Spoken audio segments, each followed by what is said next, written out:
அமைதியை பற்றி பேசும் பொழுதெல்லாம் ஒரு கண்டிஷன் இருக்கிறது. இதை நீங்கள் செய்தால் உங்களுக்கு அமைதி, இப்படி இருந்தால் உங்களுக்கு அமைதி என்று சொன்னார். அப்படியே அமைதி எல்லோருக்கும் என்று சொல்ல.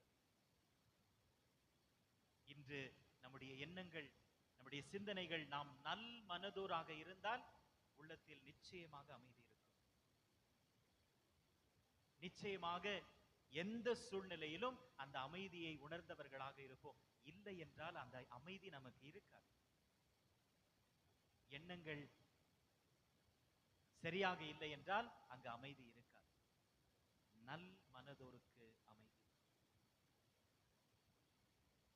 இன்று எனக்கு அமைதி இருக்கிறதா என்ற பெரிய கேள்வி. என்னுடைய உள்ளத்தின் ஆழத்தில் நான் சந்தோஷமாக இருக்கிறேனா அல்லது தவித்துக் கொண்டிருக்கிறேனா, புலம்பிக் கொண்டிருக்கிறேனா, கலங்கி கொண்டிருக்கிறேனா? நம்முடைய தொடக்க திரு அவையில் பார்க்கிறோம் அத்துணை கொடுமைகள். தொடக்க திரு அவை அனுபவிக்காத கொடுமைகளே இல்லை. அத்துணை கொடுமை. கிறிஸ்தவர்களை சிங்கங்களுக்கு இரையாக போடுவார்கள், சிலுவையில் ஏற்றுவார்கள், தலையை வெட்டி கொன்றார்கள், உயிரோடு எரித்து கொன்றார்கள்.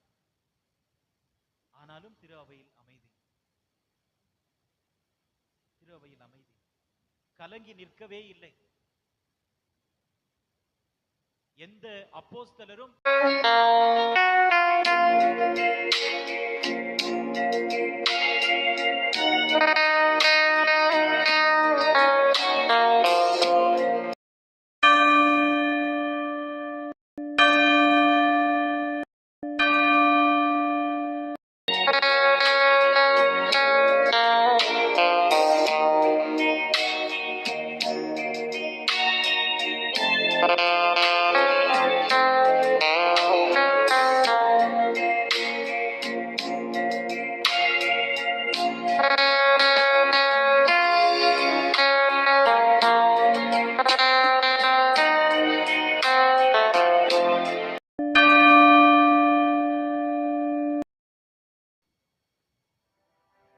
தந்தை மகன் தூயாவியாரின் பெயராலே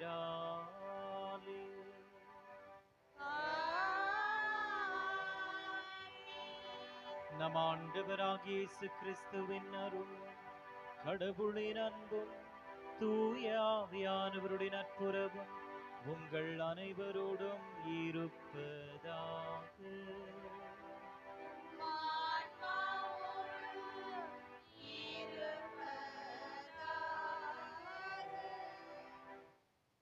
இயேசு கிறிஸ்துவில் என் அன்புக்குரிய சகோதர சகோதரிகளே, அன்பு பிள்ளைகளே, உங்கள் ஒவ்வொருவரையும் வாழ்த்தி அன்போடு இந்த திருப்பலிக்கு வரவேற்கின்றேன்.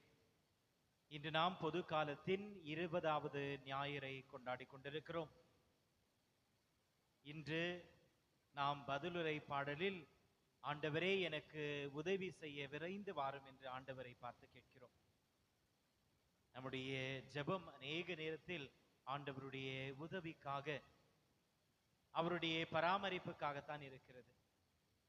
இன்று மீண்டுமாக இந்த திருப்பலியில் பங்கேற்கவிருக்கும் நாம் அவருடைய உதவியை நாடியிருக்கிறோம்.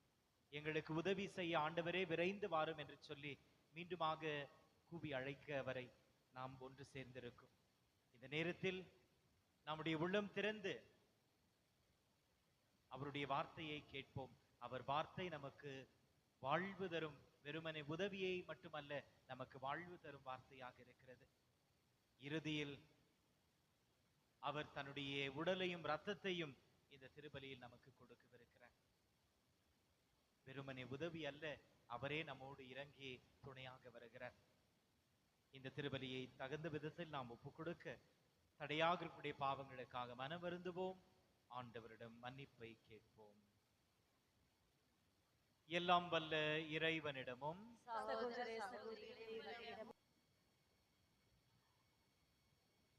முதல் வாசகம். நாடெங்கும் வழக்கு காரணமாய் இருக்கும்படி என்னை பெற்றாயே. இறைவாக்கினர் எரேமியாவிலிருந்து வாசகம். அதிகாரம் 38, இறை வார்த்தைகள் 4 முதல் 6 மற்றும் 8 முதல் 10 முடிய.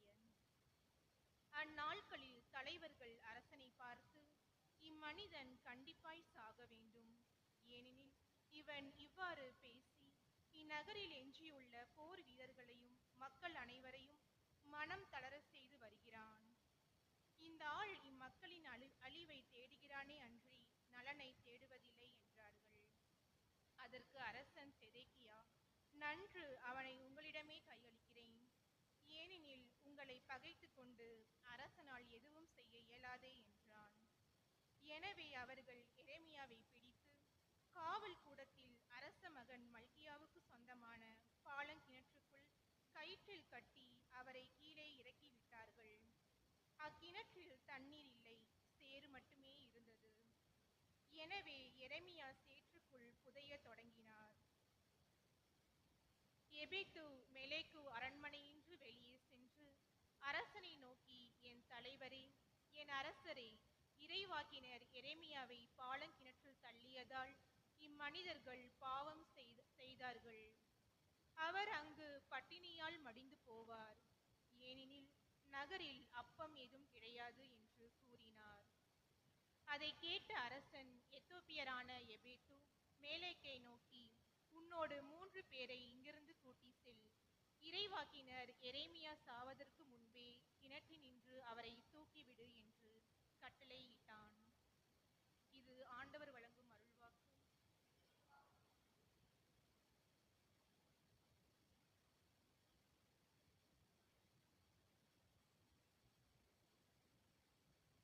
பதிலுரை பாடல் பல்லவி.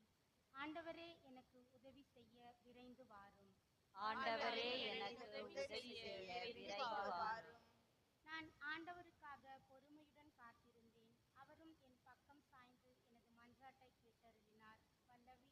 ஆண்டவரே எனக்கு உதவி செய்ய விரைந்து வாரும். அழிவின் குழியிலிருந்து என்னை அவர் வெளிக்கொணர்ந்தார். சேறு நிறைந்த பள்ளத்தினின்று தூக்கி எடுத்தார்.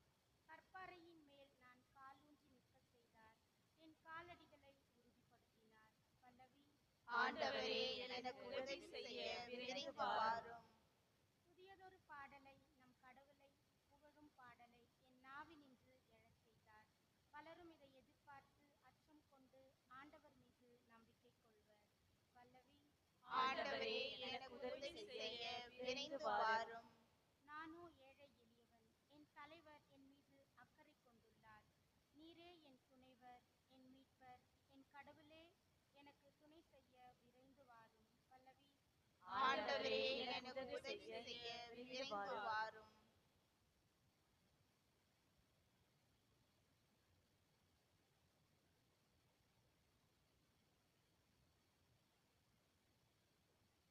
இரண்டாம் வாசகம். நமக்கு குறிப்பிட்டுள்ள பந்தயத்தில் மன உறுதியோடு ஓடுவோமாக. எபிரேயருக்கு எழுதப்பட்ட திருமுகத்திலிருந்து வாசகம். அதிகாரம் 12, இறைவார்த்தைகள் 1-4 முடிய. சகோதரர் சகோதரிகளே, திரண்டு வரும் மேகம் போல் இத்தனை சாட்சிகள் நம்மை சூழ்ந்து நிற்க, எந்த சுமையையும் நம்மை பற்றி கொண்டிருக்கும் எந்த பாவத்தையும் உதறி தள்ளிவிட்டு நமக்கு குறிப்பிட்டுள்ள பந்தயத்தில் மன உறுதியோடு ஓடுவோமாக. நம்பிக்கையை தொடங்கி வழி நடத்துபவரும் அதை நிறைவு செய்பவருமான இயேசுவின் மீது கண்களை பதிய வைப்போம். அவர் தாம் அடைய இருந்த மகிழ்ச்சியின் பொருட்டு இழிவையும் பொருட்படுத்தாமல் சிலுவையை ஏற்றுக்கொண்டார். இப்போது கடவுளது அரியணையின் வலப்பக்கத்தில் வீற்றிருக்கிறார். பாவிகளால் தமக்கு உண்டான எந்த எதிர்ப்பையும் மன உறுதியோடு தாங்கிக் கொண்ட அவரை எண்ணி பாருங்கள். அப்போது நீங்கள் மனம் சோர்ந்து தளர்ந்து போக மாட்டீர்கள். பாவத்திற்கு எதிரான போராட்டத்தில் இரத்தம் சிந்தும் அளவுக்கு நீங்கள் இன்னும் எதிர்த்து நிற்கவில்லை. இது ஆண்டவர் வழங்கும் அருள்வாக்கு.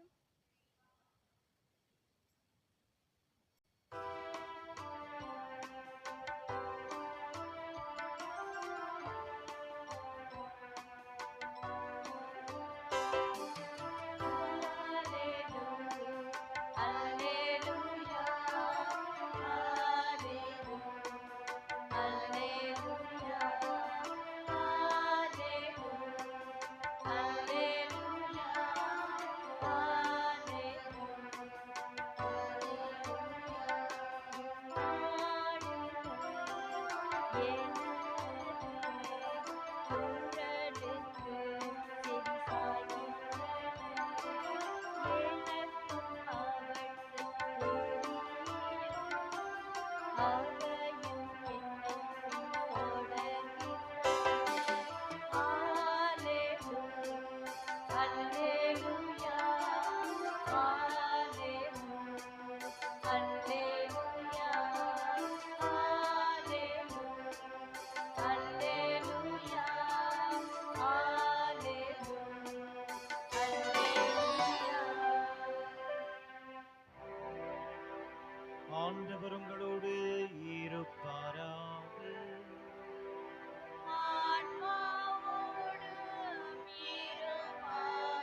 லூக்கா எழுதிய பரிசுத்த நற்செய்தியிலிருந்து வாசகம்.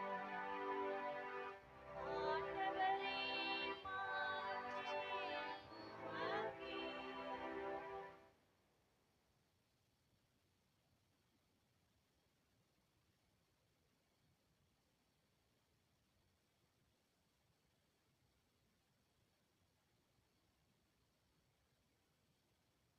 அக்காலத்தில் இயேசு தம் சீடரை நோக்கி கூறியது, மண்ணுலகில் தீ மூட்டவே வந்தேன்.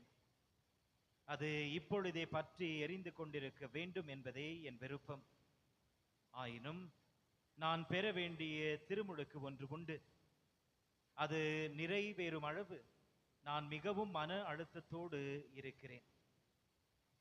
மண்ணுலகில் அமைதியை ஏற்படுத்த வந்தேன் என்று நினைக்கிறீர்களா? இல்லை, பிளவு உண்டாக்கவே வந்தேன் என உங்களுக்கு சொல்கிறேன். இது முதல் ஒரு வீட்டில் உள்ள ஐவருள் இருவருக்கு எதிராக மூவரும், மூவருக்கு எதிராக இருவரும் பிரிந்திருப்பர். தந்தை மகனுக்கும், மகன் தந்தைக்கும், தாய் மகளுக்கும், மகள் தாய்க்கும், மாமியார் தன் மருமகளுக்கும், மருமகள் தன் மாமியாருக்கும் எதிராய் பிரிந்திருப்பர். இது கிறிஸ்துவின் நற்செய்தி. இயேசுவே, உமக்கு புகழ்.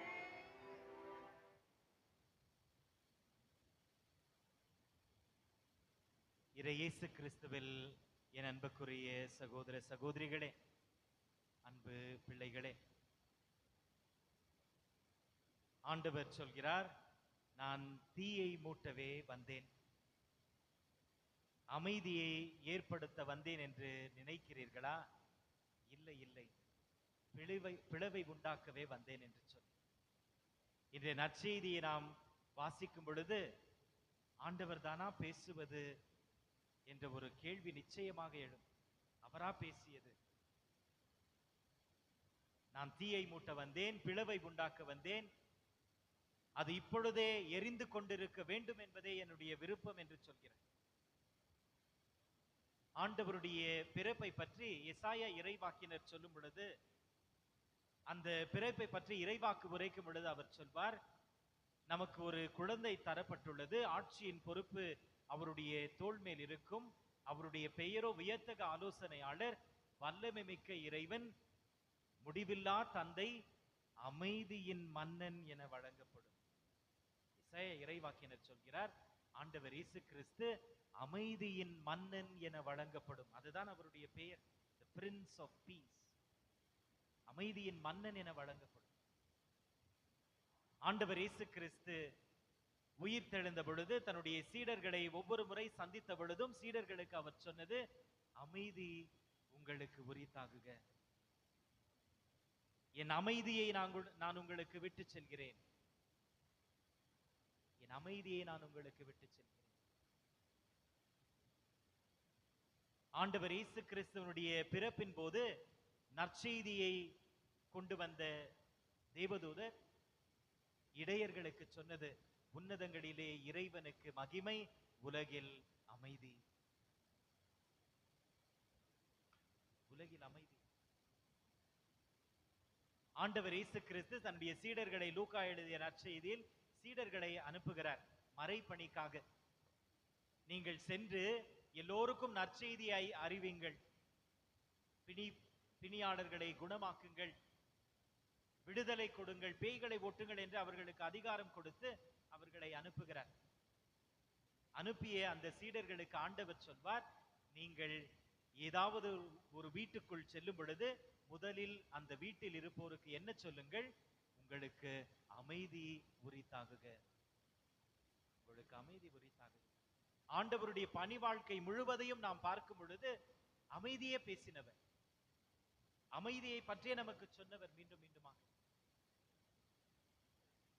மத்திய எழுதிய நற்செய்தியில் இன்னும் அழகாக சொல்வார், அமைதியை ஏற்படுத்துபவர்களே நீங்கள் பேறு பெற்றவர்கள், ஏனென்றால் நீங்கள் இறைவனின் பிள்ளைகள் என அழைக்கப்படுவீர்கள். Blessed are those who are peacemakers, for you will be called children of God.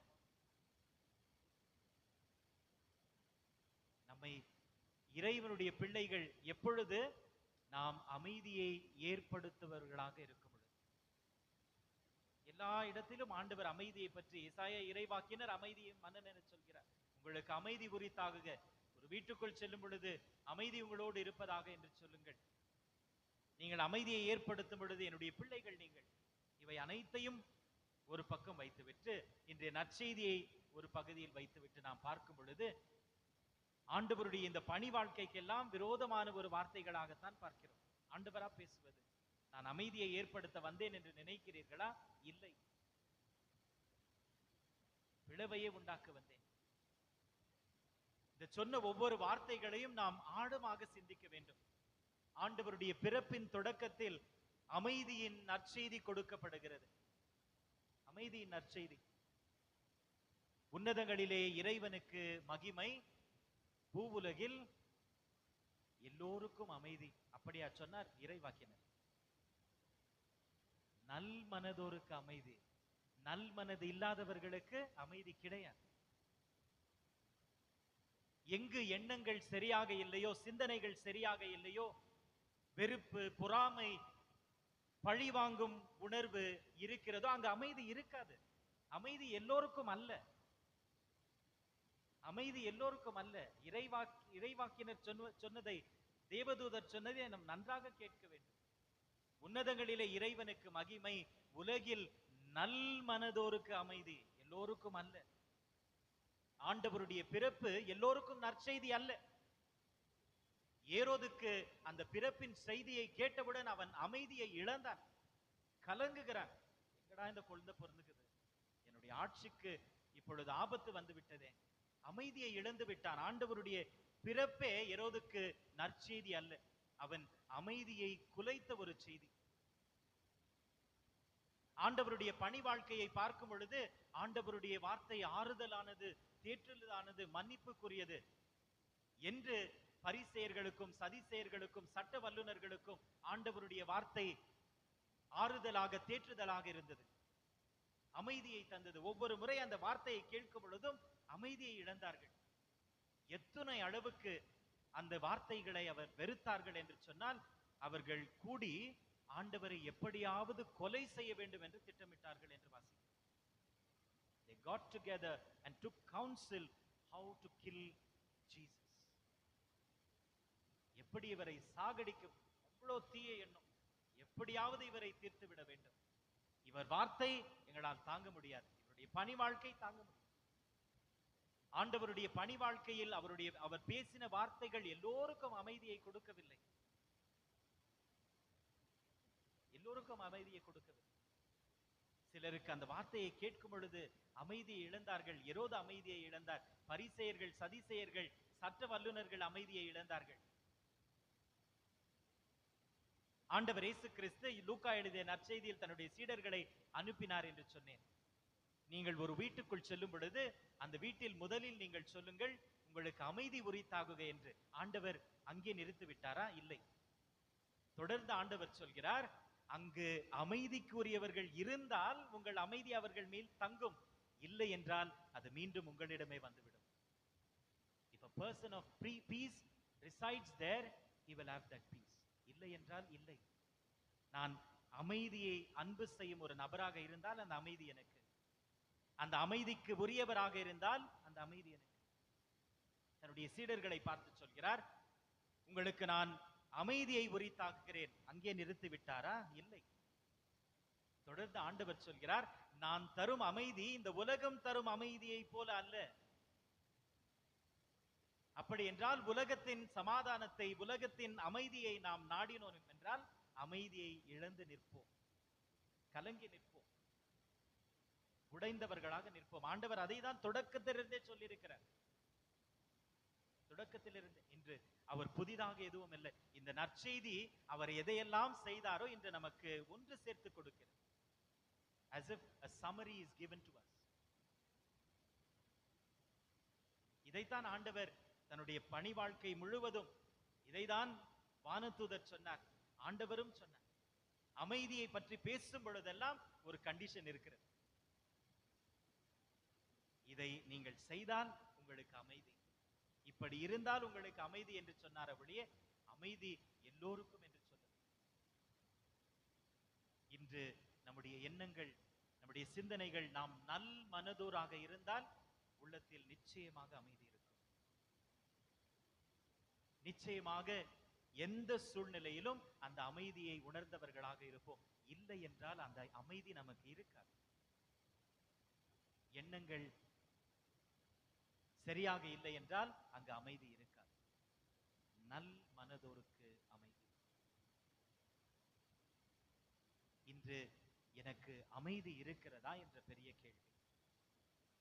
என்னுடைய உள்ளத்தின் ஆழத்தில் நான் சந்தோஷமாக இருக்கிறேனா அல்லது தவித்துக் கொண்டிருக்கிறேனா, புலம்பிக் கொண்டிருக்கிறேனா, கலங்கி கொண்டிருக்கிறேனா? நம்முடைய தொடக்க திரு அவையில் பார்க்கிறோம் அத்துணை கொடுமைகள். தொடக்க திரு அவை அனுபவிக்காத கொடுமைகளே இல்லை. அத்துணை கொடுமை. கிறிஸ்தவர்களை சிங்கங்களுக்கு இரையாக போடுவார்கள், சிலுவையில் ஏற்றுவார்கள், தலையை வெட்டி கொன்றார்கள், உயிரோடு எரித்து கொன்றார்கள். ஆனாலும் திரு அவையில் அமைதி. திரு அவையில் அமைதி. கலங்கி நிற்கவே இல்லை. எந்த அப்போஸ்தலரும் கலங்கி பின்வாங்கியதாக நாம் வாசிப்பதே இல்லை. ஒருவர் ஆன பிறகு இன்னொரு ஏதோ லைன்ல நின்று பரிசு வாங்குறதுக்கு போற மாதிரி சாவுறதுக்கு. ராயப்பரானவனு சின்னப்பரானவனு ஒவ்வொருவரும் மரணம் கூட அவர்களை கலங்க வைக்க முடியவில்லை. மரணம் கூட அவர்களை கலங்க வைக்க முடியவில்லை. அதைதான் ஆண்டவர் சொல்கிறார், நான் தரும் அமைதி இந்த உலகம் தரும் அமைதியை போல அல்ல. அந்த அமைதியை உங்களதாக்கி கொண்டால் எதுவும் உங்களை அசைக்க முடியாது. இரண்டாவதாக ஆண்டவர் சொல்கிறார், நான் தீயை மூட்டவே வந்தேன், அது பற்றி எரிந்து கொண்டிருக்க வேண்டும் என்பதே என்னுடைய விருப்பம் என்று சொல்கிறார். ஆண்டவருடைய பிறப்பின் தொடக்கத்தில் அமைதி செய்தியை பார்த்தோம். ஆண்டவர் பிறக்கும் பொழுது வானதூதர் அமைதியின் செய்தியை சொன்னார், நற்செய்தியை சொன்னார். ஆண்டவருடைய பணி வாழ்க்கையின் தொடக்கத்தில் தீயின் செய்தி நமக்கு, நெருப்பின் செய்தி நமக்கு கொடுக்கப்படுகிறது. அவருடைய வாழ்க்கையின் தொடக்கத்தில், மனித வாழ்க்கையின் தொடக்கத்தில் அமைதியின் செய்தி, அவருடைய பணி வாழ்க்கையின் தொடக்கத்தில் தீயின் செய்தி. ஆண்டவர் இயேசு கிறிஸ்துவனுடைய பணி வாழ்க்கையின் தொடக்கம் எதாக இருக்கிறது என்றால் அவருடைய திருமுழுக்கு. The baptism of the Lord marks the beginning of the public ministry of the Lord. அவருடைய திருமுழுக்கு தான் அவருடைய பணி வாழ்க்கையின் தொடக்கம். அந்த தொடக்கத்தில் ஸ்நாபக அருளப்பர் சொல்கிறார், எனக்கு பின் ஒருவர் வருவார், அவர் உங்களுக்கு நீரினால் மட்டுமல்ல தூய ஆவியாராலும் நெருப்பாலும் உங்களுக்கு திருமுழுக்கு கொடுப்பார். அப்பொழுதே சொன்னார், அந்த நெருப்பை பற்றி தான் ஆண்டவர் இயேசு கிறிஸ்து பேசிக்கொண்டார். அது பற்றி எரிந்து கொண்டிருக்க வேண்டும் என்பதே என்னுடைய விருப்பம் என்று சொல்கிறார். புதிதாக என்று ஆண்டவர் சொல்லவில்லை. ஆண்டவருடைய பணி வாழ்க்கையின் தொடக்கத்தில் புனித ஸ்நாபக அருளப்பர் சொன்னதுதான், அவர் உங்களுக்கு தூய ஆவியாலும் தீயினாலும் உங்களுக்கு திருமுழுக்கு கொடுப்பார். இந்த தீயை பற்றி படித்துக் கொண்டிருந்த பொழுது முக்கியமாக 3 விஷயங்கள், இன்னும் ஆழமாக செல்லலாம். விவிலியத்தை அடிப்படையாக வைத்துக் கொண்டு 3 கருத்துக்கள், அநேக கருத்துக்களை பற்றி தியானிக்கலாம். முதலாவதாக, இந்த தீ என்பது சுத்தப்படுத்துவது. மலாக்கி எழுதிய புத்தகம் 3ஆம் அதிகாரம் 2 3ஆம் வசனத்தில் நாம் வாசிக்க கேட்கிறோம். தங்கத்தையும் வெள்ளியும் தீயில் வைத்து சுத்தப்படுத்துவதை போல ஆண்டவர் நம்மை சுத்தப்படுத்துகிறார். இந்த தங்கமும் வெள்ளியும் சுத்தமாக வேண்டும் என்று சொன்னால் தீயில் இடப்பட வேண்டும். தீயில் இட்டு அதை காசினால் ஒழிய அது சுத்தமாகாது. நேற்றைய தினம் படித்துக் கொண்டிருந்தேன், எப்படி இதை செய்கிறார்கள், எப்படி, what is the process of that purification, எப்படி இதை சுத்தப்படுத்துகிறார்கள். தங்கத்தையும் வெள்ளியையும் அதை தீயில் வைத்து, தங்கத்தையும் வெள்ளியும் தீயில் வைத்து அவர்கள் அதை காசுகிறார்கள், தீயை மூட்டுகிறார்கள். அப்படி செய்யும் பொழுது அதில் இருக்கும் அழுக்குகள் எல்லாம் அது மேல் பதரத்தில் வந்து நின்று விட்ட பொழுது யார் அதை காசுகிறார்களோ அதை எடுத்து விடுகிறார், மீண்டுமாக காசுகிறார். மீண்டும் அந்த அழுக்குகள் மேல் தளத்தில் வரும் பொழுது அதை எடுத்து, எவ்வளவு அளவுக்கு அதை செய்கிறார் என்றால், தன்னுடைய பிம்பத்தை அவர் அந்த லோகத்தில் பார்க்க வேண்டும், அதுவரை காசுகிறார். தன்னுடைய முகத்தை அந்த தங்கம் அல்லது வெள்ளி எதை காசிக் கொண்டிருக்கிறாரோ அதில் தெரிய வேண்டுமா, அதுவரை. எத்தனை அழகாக இருக்கிறது! ஆண்டவர் நம்மை எத்தனை அளவுக்கு தூய்மைப்படுத்துகிறார் என்று சொன்னால், நம்மை பார்க்கும் பொழுது அவர் முகம் தெரிய வேண்டும் நம்மில். நம்மை பார்க்கும் பொழுது நம்மில் அவர் முகம் தெரிய வேண்டும். ஆண்டவர் நம்மை பார்த்து வியக்க வேண்டும். அந்த கனானிய பெண்ணை பார்த்து வியந்தார் அல்லவா? என்ன விசுவாசம்! உன்னுடைய விசுவாசம்! நாய்கள் உம்முடைய மேஜையின் விழுந்த துண்டுகளை நாய்கள் தின்னும் அல்லவா என்று சொன்னவுடன் ஆண்டவர் வியந்து போனார் அந்த விசுவாசத்தை கண்டு. 100 தலைவன் விசுவாசத்தை கண்டு ஆண்டவர் வியந்து நின்றார். ஆண்டவரே வியப்புக்குள்ளாக்கிய விசுவாசம் என்னுடைய விசுவாசம். நிச்சயமாக ஆண்டவர் மதர் தெரேசாவுடைய முகத்தை பார்க்கும் பொழுது அங்கு அவருடைய முகத்தை தான் பார்ப்பார். அதைதான் புனித சின்னப்பர் அழகாக சொல்கிறார், வாழ்வது நானல்ல எனில் கிறிஸ்துவே வாழ்கிறார். வாழ்வது நானல்ல எனில் கிறிஸ்து வாழ்கிறார். புனித சின்னப்பரை ஆண்டவர் பார்க்கும் பொழுது ஆண்டவருடைய முகத்தை தான் சின்னப்பரில் பார்த்திருப்பார். அதுதான் அந்த சுத்தப்படுத்தும். அந்த நபர் எத்தனை அளவுக்கு சுத்தப்படுத்துகிறார் என்றால், அந்த அழுக்கெல்லாம் போய் அவருடைய முகம் அங்கு தெரிய வேண்டுமா. நான் படித்துக் கொண்டிருந்த பொழுது மிகவும் ஆச்சரியப்பட்டேன் நேற்றைய தினம். அதற்காகத்தான் ஆண்டவர் இந்த ஒரு உதாரணத்தை பயன்படுத்துகிறார். நம்மை ஆண்டவர் சுத்தப்படுத்துகிறார். எவ்வளவுக்கு அளவு நம்முடைய தீமைகளை எல்லாம் எடுத்து போட்டு அவருடைய சாயலை நம்மில் பார்க்கும் வரை, அவருடைய பிம்பத்தை நம்மில் பார்க்கும் வரை அவர் நம்மை சுத்தப்படுத்துகிறார். தொடக்க நூல் 1:27 அதை தான் சொல்கிறது. நாம் இறைவனின் சாயலில் படைக்கப்பட்டிருக்கிறோம். நாம் இறைவனின் சாயலில் படைக்கப்பட்டிருக்கிறோம். அங்கு தெரிய வேண்டும். நிச்சயமாக இறைவன் நம்மை உத்து பார்த்தால் நம்மில் அவர் முகத்தை காண முடியுமா? ஆண்டவர் நம் விசுவாசத்தை பார்த்தால் வியந்து போவாரா? என்ன ஒரு விசுவாசம் என்று சொல்லி.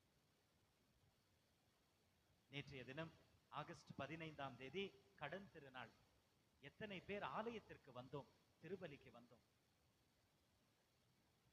எங்க இருக்கிறது நம்முடைய விசுவாசம்? நம்முடைய விசுவாசத்தை பார்த்தால் ஆண்டவர் எப்படி வியப்பார்? ஒரு கடன் திருநாள் என்று என்னால் திருப்பலிக்கு வர முடியவில்லை என்று சொன்னால் என்னுடைய விசுவாசம் என்னை எங்கு அழைத்து சென்றிருக்கிறது? தேவை என்றால் மட்டும் நான் ஆண்டவரை தேடும் ஒரு நபராக மாறிக்கொண்டிருக்கிறேனா? எத்தனை பேர் கடன் திருநாள் என்று திருப்பலிக்கு வந்தோம்? 3 திருப்பலிகள் இருந்தது நம்முடைய ஆலயத்தில். 3 திருப்பலிகள் அன்று. தேவை என்று சொன்னால், என்னுடைய துன்பம் என்று சொன்னால் ஆண்டவரை தேடுகிறோமே, அப்பொழுது ஆண்டவர் நம்மை பார்த்து என்ன சொல்வார்? நம்மை ஆண்டவர் பார்த்தால் நம்மில் அவருடைய பிம்பத்தை காண்பாரா? என்னுடைய விசுவாசம் அங்கு என்னை அழைத்து செல்கிறதா? ஆண்டவர் என்னை பார்த்து எப்பேற்பட்ட விசுவாசம் என்று வியந்து நிற்பாரா? இரண்டாவதாக, இந்த தீர்ப்பின் நாளை குறிக்கிறது. நான் தீயை மூட்டவே வந்தேன். இந்த பிரசங்கம் முடிந்தவுடன் நாம் அனைவரும் நின்று நம்முடைய விசுவாசத்தை அறிக்கையிடும் பொழுது சொல்வோம், அவர் மீண்டும் வருவார், தீர்ப்பிட வருவார், தீர்ப்பிட வருவார். தீ அந்த தீர்ப்பை பற்றி குறிக்கிறது. தீர்ப்பை பற்றி குறிக்கிறது. அந்த தீர்ப்பை பற்றி சொல்லும் பொழுது ஆண்டவர் சொல்வார், கோதுமையையும் களைகளையும் ஒன்று சேருங்கள், கோதுமையை களஞ்சியத்திற்கு எடுத்து செல்லுங்கள், இந்த களைகளை எரித்து போடுங்கள், தீயில் போடுங்கள். அதே ஆண்டவர் சொல்வார், கனி கொடாத மரங்கள் வெட்டுண்டப்பட்டு அக்னியில் போடப்படும். The branch that does not bear fruit will be cut and thrown into fire. கனி கொடாதவர்களுக்கு ஆண்டவர் இந்த தீயை நற்செய்தியாக சொல்லியிருக்கிறார். மூன்றாவதாக இந்த தீ நம்மை பலப்படுத்தும் அடையாளமாக இருக்கிறது. இது உங்களில் பற்றி எரிந்து கொண்டிருக்க வேண்டும் என்று சொன்னால் நாம் பலப்பட்டவர்களாக, நம்முடைய உள்ளத்தில் அந்த தீ இருக்க வேண்டும். ஆகையால் தான் திருமுழுக்கின் போது பெற்றோர்கள் கையிலும், ஞான பெற்றோர்கள் கையிலும் குருவானவர் அந்த தீயை ஒப்படைப்பார். ஆண்டவருடைய ஒளியை பெற்றுக் கொள்ளுங்கள், உங்களுடைய பிள்ளைகளின் உள்ளத்தில் அணையாது இந்த ஒளியை காத்துக் கொள்ளுங்கள். அந்த தீயை பற்றி தான் ஆண்டவர் பேசுகிறார். பற்றி எரிந்து கொண்டிருக்க வேண்டும் என்பதே என்னுடைய விருப்பம் என்று சொல்கிறார். அந்த தீ எரிந்து கொண்டிருக்க வேண்டும். பயந்து கலங்கி நடுங்கி இருந்த அப்போஸ்தலருடைய மேல் தூய ஆவியானவர் தீயின் வடிவில் இறங்கி வருகிறார். இறங்கி வந்து பலப்படுத்துகிறார். ஆகையால் தான் சொன்னேன், தீ சக்தியின் அடையாளம், பலப்படுத்துவதன் அடையாளம். நாவின் வடிவில் தீயாக அவர் இறங்குகிறார். அந்த பரிசுத்த ஆவியானவரை பெற்ற பிறகு அவர்களால் சும்மாவே இருக்க முடியவில்லை. நற்செய்தியை அறிவித்துக் கொண்டே இருந்தார்கள். இன்று தூய ஆவியானவர் நம்முடைய விசுவாசத்தை பலப்படுத்தும் தீயாக இருக்கிறார். அதை பற்றி தான் ஆண்டவர் பேசுகிறார். முக்கியமாக இந்த 2 கருத்துக்கள். ஒன்று, அமைதி. ஆண்டவர் இன்று பேசுகிறார். அவர் எதையெல்லாம் நற்செய்தியில் பேசினாரோ அதை தான் இன்று மீண்டுமாக சொல்கிறார். அமைதியை கொடுக்க வந்தேன் என்று நினைக்கிறீர்களா? நீங்கள் உலகத்தின் அமைதியை தேடினீர்கள் என்றால் அது குலைந்து போகும், பிளவுபடும். அதே போல தீயை மூட்ட வந்தேன். அவர் நமக்கு தீயினாலும் தூய ஆவியாலும் ஞானஸ்தானத்தை கொடுத்திருக்கிறார். இன்று அந்த அமைதி, அந்த தீ நம்மில் இருக்கிறதா? அந்த அமைதியும் அந்த தீயும் இல்லை என்று சொன்னால் நாம் இறை மக்களே அல்ல, நாம் ஆண்டவர் இயேசு கிறிஸ்துவிற்குரியவர்கள் அல்ல. இன்று நம்முடைய விசுவாசத்தை தட்டி எழுப்பும் இறைவன் நம்மை அமைதியின் தூதர்களாக, blessed are those who are peacemakers. நான் இருக்கும் இடத்தில் அமைதியை நான் பரப்புகிறேனா, வெறுப்பை பற்றி பேசுகிறேனா? பிறர் பற்றி பேசும் பொழுது நல்லதை பேசுகிறேனா, தீயதை பேசுகிறேனா? எதை பரப்புகிறேன்? அதை சார்ந்துதான் என்னுடைய அமைதி இருக்கும். இல்லை என்றால் அமைதி இருக்காது. என்ன செய்தாலும் அமைதி இருக்காது. அமைதியின் தூதர் இன்று நமக்கு மீண்டுமாக சொல்கிறார், உன்னதங்களிலே இறைவனுக்கு மகிமை, உலகில் நல் மனதோருக்கு அமைதி. நமக்கு தீயினாலும் தூய ஆவியாலும் கொடுத்த ஞானஸ்தானத்தை கொடுத்த இறைவன் அந்த தீயை மீண்டுமாக இன்று அனல்படுத்துகிறார், மூட்டுகிறார். இந்த அமைதி நம்மில் இருக்கட்டும், இந்த தீ நம்மில் பற்றி எரிந்து கொண்டிருக்கட்டும். தூய ஆவியானவர் என்றும் நம்மோடு துணை நின்று நம்மை ஆண்டவருடைய பாதையில் வழிநடத்தட்டும்.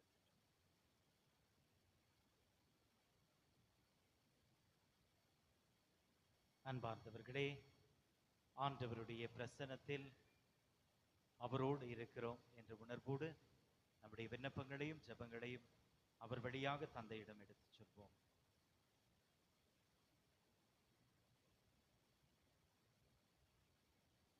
உங்கள் பதில். ஆண்டவரே, எங்கள் மன்றாட்டை கேட்டருளும்.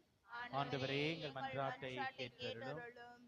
அன்பே உருவான இறைவா, உம் திரு அவையின் திருத்தந்தை 14ஆம் லியோன், எமது பேராயர், ஏனைய ஆயர்கள், அருட்பணியாளர்கள், துறவியர், பொது நிலையினர் ஆகிய அனைவரும் தங்கள் வாழ்வை இறைவாக்கினர் எரேமியாவை போல் சான்று பகர்ந்து வாழ்ந்திட வரமருள வேண்டுமென்று இறைவா உம்மை மன்றாடுகிறோம்.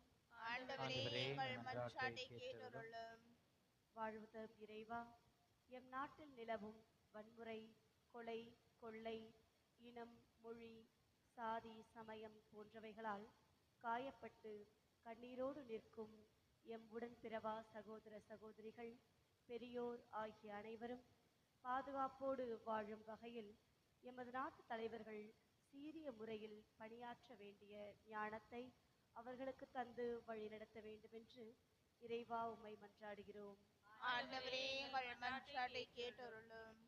இரக்கத்தின் இறைவா, ஏழைகள், அனாதைகள், கைவிடப்பட்டவர்கள், வறுமையில் வாடுபவர்கள், விதவைகள் ஆகிய அனைவரும் நலமுடன் வாழ நாங்கள் அனைவரும் தோள் கொடுத்து உதவிட தொண்டுள்ளம் கொண்டவர்களாய் வாழ்ந்திட வேண்டுமென்று இறைவா உம்மை மன்றாடுகிறோம்.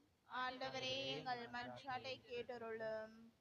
எங்கள் தனி மனித வாழ்வில், குடும்ப வாழ்வில், சமூக வாழ்வில் அன்பு, மகிழ்ச்சி, மன்னித்தல், விட்டு கொடுத்து வாழ தேவையான உமது ஆவியின் அருளை நிறைவாக பொழிய வேண்டுமென்று இறைவா உம்மை மன்றாடுகிறோம்.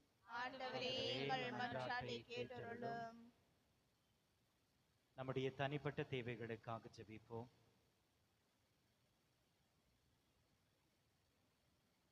நம்முடைய குடும்பத்திற்காக ஜெபிப்போம்.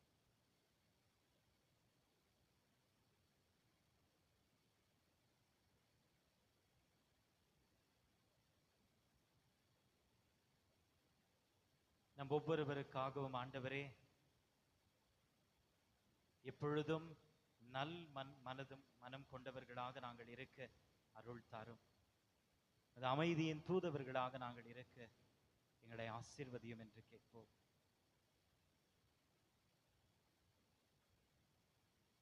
நோயுற்றோருக்காக ஜெபிப்போம்.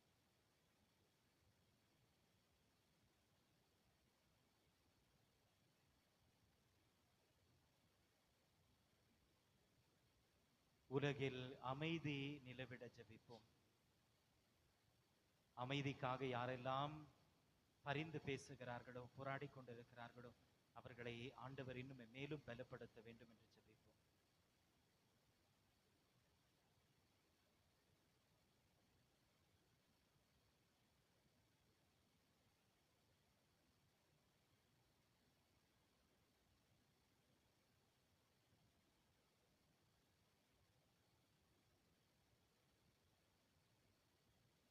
நம்மிடம் நம்முடைய ஜெபங்களுக்காக கேட்டுக்கொண்டிருப்பவர்களுக்காக ஜெபிப்போம்.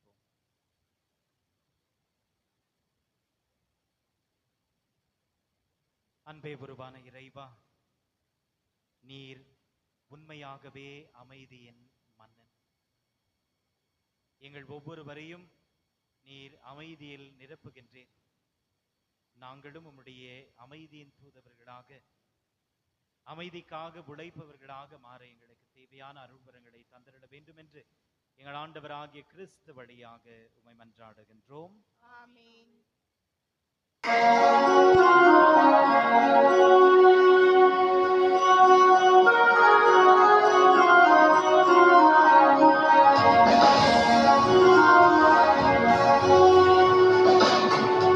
மாதாவே சரணம், உந்தன் பாதாரம் புவிக்காதாரம், கன்னிமா